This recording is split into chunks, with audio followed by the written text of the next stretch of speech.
7페이지 이 호흡기 질환의 통찰 요 부분을 보시면 되겠습니다. 호흡기 질환의 통찰이라는 요 이제 표는 앞으로 제가 여러분께 말씀드릴 비염, 만성기침, 천식이 사실은 별개의 프로토콜이 아니고 그냥 하나의 프로토콜이다. 하나의 베이스 프로토콜에서 나온 거다. 그래서 이제 그 베이스 프로토콜이 요 호흡기 질환의 통찰입니다. 그래서 요 호흡기 질환의 통찰에 대한 내용을 여러분들께서 이해를 하시면 조금 이따가 공부할 비염의 프로토콜도 어렵지 않게 이해가 될 수 있고요. 만성기침의 프로토콜, 숨참의 프로토콜도 어렵지 않게 이해가 될 수가 있습니다. 호흡기 질환의 이제 어떤 그 병을 어떻게 바라보고 어떻게 접근하고 어떻게 해결하는지에 대한 말 그대로 통찰이죠. 이제 제가 통찰했다고 생각해서 통찰이라고 적은 거 아니겠어요? 통찰한 거 아니냐, 꿰뚫어 보는 어떤 관점을 가질 수 있게 된 게 아니냐, 그런 느낌이 들더라고요. 한 작년쯤부터. 그래서 이제 요 표를 이제 만들었죠. 자, 호흡기 질환은 크게 이 호흡기 질환의 통찰에 나와 있는 것처럼 크게 호흡기 분비물, 즉 콧물, 가래 이런 거죠. 호흡기 분비물이 있느냐 없느냐 유무입니다. 두 번째, 그러면 그 호흡기 분비물의 성상이 어떠하냐, 수양성이냐, 점액성이냐, 환홍성이냐, 아니면 이냐. 자, 이거죠. 그러니까 이제 호흡기 분비물이 있으면 습성이고요, 없으면 건성이겠죠. 그죠? 호흡기 분비물이 그러면 있다. 만약에 있다면 그 호흡기 분비물의 성상이 어떠하냐, 이렇게 이제 확인해 봐야 되는 거죠. 호흡기 분비물, 즉 콧물, 가래가 맑으냐, 이제 희고 끈끈하냐, 누렇고 진득하냐, 요걸 이제 눈으로 보고 확인하는 겁니다. 그것을 각각 수양성, 점액성, 환홍성이라고 하죠. 수양성, 점액성은 한담이라고 해서요, 사실 구분이 잘 안 되게 그냥 하나로 붙어 다닙니다. 그리고 이제 환홍성은 열담이라 그래서 수양성, 점액성과 구분이 되죠. 그리고 이제 호흡기 병증은 공통적으로 콧물 가래가 있으면 나타날 수가 있죠. 콧물 있으면 코 막히고 재채기 하는 거고, 가래가 있으면 기침을 하고 숨이 찰 수 있는 거니까요.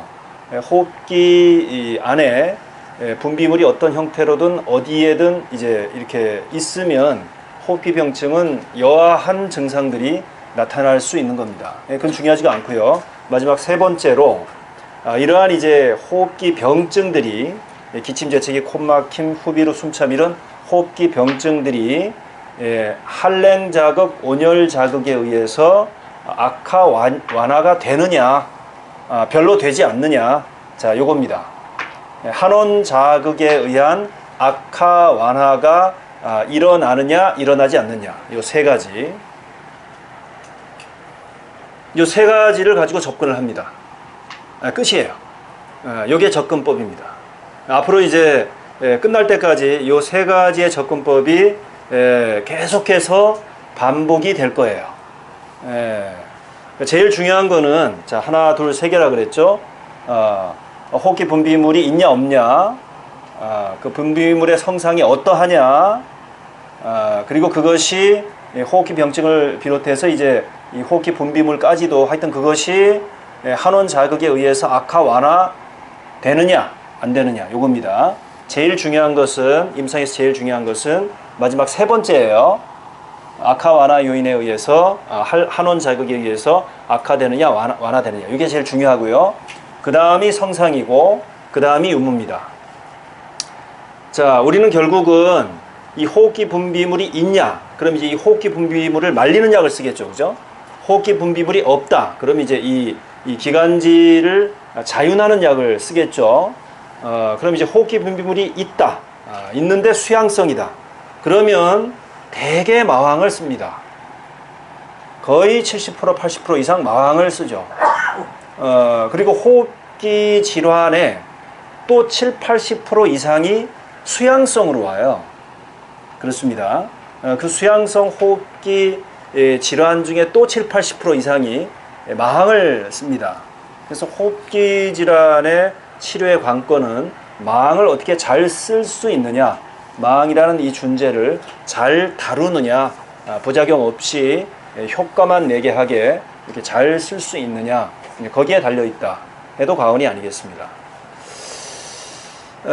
그래서 이제 호흡기 분비물이 있으면 콧물 풀어보세요, 가래 뱉어보세요 해가지고 이제 우리가 확인할 수가 있죠. 아니면 이제 비경으로 보든지 이렇게 보면 콧물의 양상이 보일 거 아니에요, 그죠?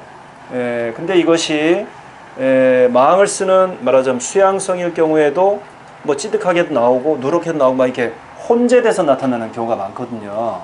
그래서 양상만, 진료실에서 나타나는 양상만 가지고 이 환자가 또 얘기하기도 하죠. 콧물 색깔이 어때요? 누렇고 찐득해요. 맑고 희고 끈끈해요. 이렇게 이제 얘기하기도 합니다. 환자의 말과 의사가 관찰하는 이런 것만을 가지고 이렇게 속단을 하기는 어렵다는 얘기입니다. 오류가 많아요. 그렇게 판단을 해버리면. 그래서 이제 한원 자극을 가지고 우리가 판단을 하죠. 만약에 수양성이라면, 그리고 이제 점액성까지 포함해서 수양성, 점액성이라면 이것은 한랭 자극에 의해서 악화되고 온열 자극에 의해서 완화됩니다. 확실하게. 그러니까 이제 환절기 되면 악화돼요. 찬바람 맞으면 악화돼요. 저녁 때 아침에 악화돼요. 이렇게 에어컨 쐬면 악화돼요. 이런 얘기를 이제 하게 되죠. 그러면 이거는 수양성이구나, 내지는 점액성을 포함할 수 있겠구나, 이렇게 이제 생각하시면 됩니다. 화농성은 이게 이제 염증에 의해서 누렇고 진득한 콧물 가래가 나오는 거잖아요. 그때 이제 우리가 단서약물 길경을 씁니다. 그래서 이제 환자한테 이제 콧물이 어떻게 나와요? 그럼 화농성인 경우에는 누렇고 진득한 콧물이 나와요. 누렇고 진득한 가래가 나와요. 이렇게 이제 얘기를 합니다. 근데 이게 이제 또 그때그때 또 다르기도 하거든요. 어제까진 그랬는데 오늘 또 안 그러네요. 또 이렇게 이제 이상한 소리를 하고 막 그런단 말이에요. 그래서 이거는 마찬가지로 한원 자극의 악화 완화를 물어봐야 돼요. 한원 자극에 의해서 악화 완화되는 것이 모호한 거죠. 화농성은 그렇습니다. 찬바람 맞으면 어때요? 좀 악화돼요. 뭐 악화되겠죠. 하지만 심하지 않은 거. 뭐 한원 자극에 상관없어요. 오히려 뭐 따뜻해지면 더 심해져요. 이런 뭐 얘기를 하기도 합니다. 그래서 어쨌든 한원 자극에 크게 영향을 받지 않는다. 환절기에도 조금 뭐 심해질 수는 있지만은 크게 심해지지 않는다. 대개 통연성이다. 1년 내내 그렇다. 여름에도 그렇다. 뭐 이렇게 이제 얘기하는 패턴이 있습니다. 건조성도 그렇죠. 한원 자극에 이제 크게 영향을 받지 않습니다. 온도에 영향을 잘 받지 않고, 그거보다는 이제 건조한 환경, 습한 환경, 여기에 이제 영향을 받는 경우가 많죠.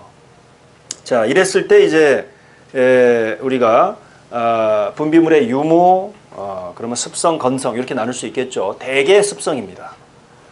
분비물의 성상, 그럼 이제 수양성, 점액성, 화농성 이렇게 나눌 수 있겠죠. 대개 수양성입니다.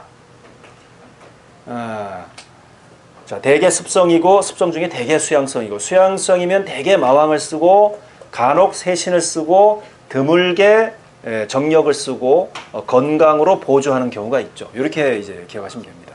다시